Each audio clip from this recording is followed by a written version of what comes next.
ప్రభుత్వం ప్రజలకు సంబంధించి ఏదైనా పొరపాట్లు చేసుంటే ప్రజాస్వామికంగా రాజకీయ పార్టీగా ప్రధాన ప్రతిపక్ష పార్టీగా గత 2 సంవత్సరాల నుంచి కూడా అనేక సందర్భాల్లో శాసనసభలో బయట తెలంగాణ ప్రభుత్వ కార్యక్రమాలకు మద్దతు ఇవ్వండి, లేకపోతే మాకు సలహా సూచనలు ఇవ్వండి, ప్రధాన ప్రతిపక్ష బాధ్యత నిర్వహించమని మేమే అనేక సందర్భాల్లో కోరినాం.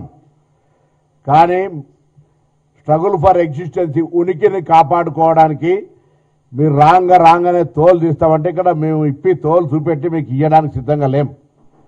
మేము తప్పకుండా మా ప్రభుత్వం ప్రజలకు అనుగుణంగా ప్రజా ఆలోచనకు అనుగుణంగా ప్రజా పాలన పేరు మీద ప్రభుత్వాన్ని కొనసాగిస్తూ ఉన్నాం. ఎవరు పడితే ఏది పడితే అది మాట్లాడితే చూస్తూ ఊరుకోవడానికి లేం. బరాబర్గా ప్రజలకు జవాబుదారి చెప్తాం. ప్రజలు తోలు తీస్తే బరాబర్ పొరపాటు చేస్తే దానికి అంగీకరిస్తాం.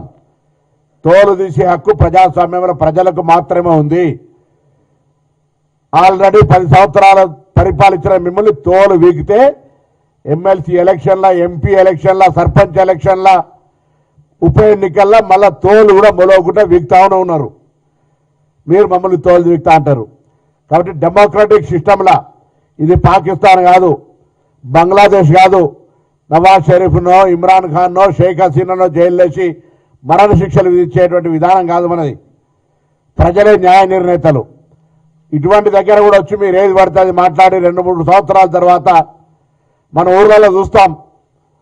ఆ సినిమాలో చెప్పిండ్రు, పిల్ల చూసాడు చుట్టూ మొత్తం గలగల జనం, నీ ఫుల్ జనం ఉంటుంది, గలగల పైసల సప్పుడు ఉంటుంది, ఒక్క ఈగ కూడా శరీరం మీద ఆలనియారని ఒక సామెత ఏదో చూసిన ఆ సినిమాలో ఏదో అది ఏదో సినిమాలో చూసినా అట్లా రాగానే ప్రజలను ఆకర్షించుకోవడానికి అబ్బో మళ్ళీ వచ్చిండు తోలు తీసుకురాట అంటే ఏమన్నా మేము పూర్తిగా it's democracy, the beauty of democracy.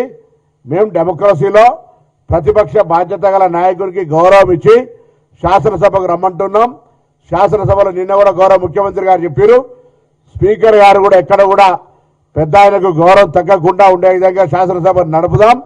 ఎవరైనా అటువంటి మాటలు మాట్లాడితే కూడా క్రమశిక్షణ చర్యలు తీసుకునే విధంగా సభ నడుపుకుంటే ప్రధానంగా తీసుకొని పోదాం. ప్రజలు గమనిస్తారు.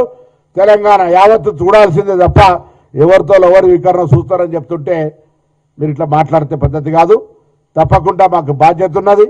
రాజకీయ పార్టీగా, కాంగ్రెస్ పార్టీ నాయకుడిగా ఎప్పటికప్పుడు సమీక్షించుకుంటూ కార్యక్రమాలకు సంబంధించి ఆర్థిక సంక్షోభం ఉన్న ఆర్థికపరమైన ఇబ్బందులు మంత్రులంగా మేము కూడా క్షేత్రస్థాయిలో ఇబ్బందులు పడుతున్నా ఉన్నటువంటి పరిస్థితిని అర్థం చేసుకొని ప్రజలకు అవసరమైన కార్యక్రమాలను తీసుకొని ముందుకు పోయే ప్రయత్నం చేస్తూ ఉన్నాం.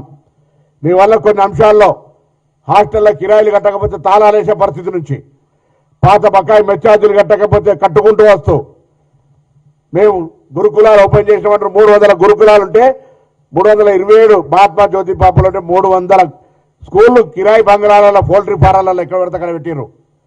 వాటిని సొంత భవనాలు కట్టడానికి, వసతులు కల్పించడానికి ఇబ్బంది కలిగేటువంటి పరిస్థితి. ఈ విధంగా ప్రభుత్వాన్ని సరి చేసుకుంటూ ముందుకు పోతున్న సందర్భంలో మీరు కట్టిన కాళేశ్వరం ఏమైందో తెలుసు, మీరు కుర్చీ చేసుకొని కడతాన గౌరవం ఎక్కడుందో తెలుసు ఇప్పటికీ. కాబట్టి చర్చ ఏదైనా ప్రజలందరూ చూడాలి. మీరు మేము మీడియాల ముందు మాట్లాడుకుంటూ కాదు, ప్రజాప్రతినిధిగా మనందరినీ కూడా గౌరవ శాసనసభకు పంపిండ్రు. శాసనసభకు నిన్న ముఖ్యమంత్రి గారు చెప్పినట్టుగా శాసనసభ ఏర్పాటు చేస్తామని చెప్తా ఉన్నాం.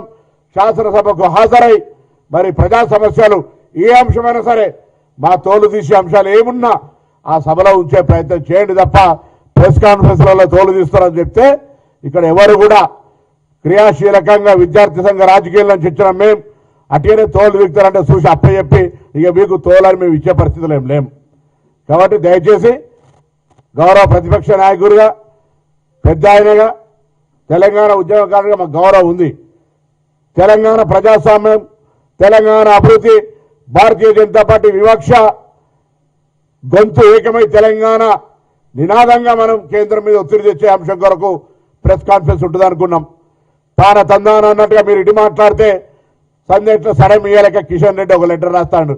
అది తెలుగులో సోనియా గాంధీ గారికి తెలియస్తుందా? కేంద్ర మంత్రి అరే రాయి, నువ్వేం రాయి, 12 ఏళ్ళు పరిపాలించినావు, హైదరాబాద్ మంత్రివి, lakes and rock city Hyderabad, tourism మంత్రి 5 ఏళ్ళు ఏం చేసినావు చెప్పు. ఇప్పుడు 5 ఏళ్ల నుంచి మొత్తం 12 ఏళ్ళ మీ ప్రభుత్వం వచ్చి సంవత్సరాలు 2 కోట్ల ఉద్యోగాలు ఇతరులు ఇచ్చిందా? మీ మేనిఫెస్టో గురించి మాట్లాడండి. అసలు ప్రధానమంత్రి గారు ఇటువంటి వాళ్ళని మంత్రి పెట్టుకొని తెలంగాణ మొన్ననే మీ అందరి తిట్లు పడ్డాయని పేపర్లలో వచ్చింది. సర్పంచ్ ఎలక్షన్లలో ఓట్లు రాక మీ ప్రజలు మిమ్మల్ని కొడితే కూడా ఇంకా మీకు కనీసం ఆ జ్ఞానం రాకపోయే. ఏదో ఒక లెటర్ కాంగ్రెస్ పార్టీ తరఫున ప్రశ్నించినట్టు రాయాలి, అటు కేసీఆర్ గారికి అప్రిషియేషన్ తీసుకోవాలి అన్న. నువ్వు కూడా తిట్టినావు, నేను కూడా కాంగ్రెస్ తిట్టినాను, ఇద్దరు రాత్రి ఫోన్ చేసి మాట్లాడుకోవాలా? కాబట్టి దయచేసి వీలైతే చేతనైతే కేంద్రం నుంచి నిధులు తీసుకురండి. లేదా రాబోయే కాలంలో తెలంగాణ బీజేపీ ఆఫీస్ తాళమేసే పరిస్థితి వస్తుంది. కేంద్రం వివక్ష చూపిస్తా ఉంది. తెలంగాణ ప్రజలు గమనిస్తూ ఆంధ్రప్రదేశ్కు పక్కకు ఏ విధంగా భారతీయ జనతా పార్టీ కేంద్ర ప్రభుత్వ సహకారం వస్తూ ఉంది. కేంద్ర మంత్రులు వచ్చి ఏ విధంగా పథకాలు వేల కోట్లు లక్షల కోట్లు ప్రకటిస్తా ఉన్నారు. ఇక్కడ మేము కట్టిన పన్నులు కూడా సరి శాతంలో మా తెలంగాణ అభివృద్ధికి వస్తలేవు అనే విషయాన్ని తెలంగాణ ప్రజలు గమనిస్తున్నారు. ఒకరోజు జవాబు చెప్పాల్సి వస్తుంది.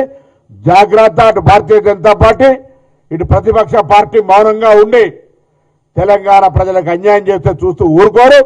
మేం అధికారంలో ఉన్నాం. ప్రజలు ఇచ్చిన అధికారం ఇది.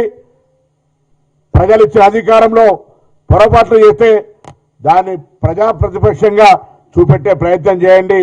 ప్రజలకు తప్పకుండా మేము జవాబు చెప్తాం. ప్రజలకు కోరుతా ఉన్నాం.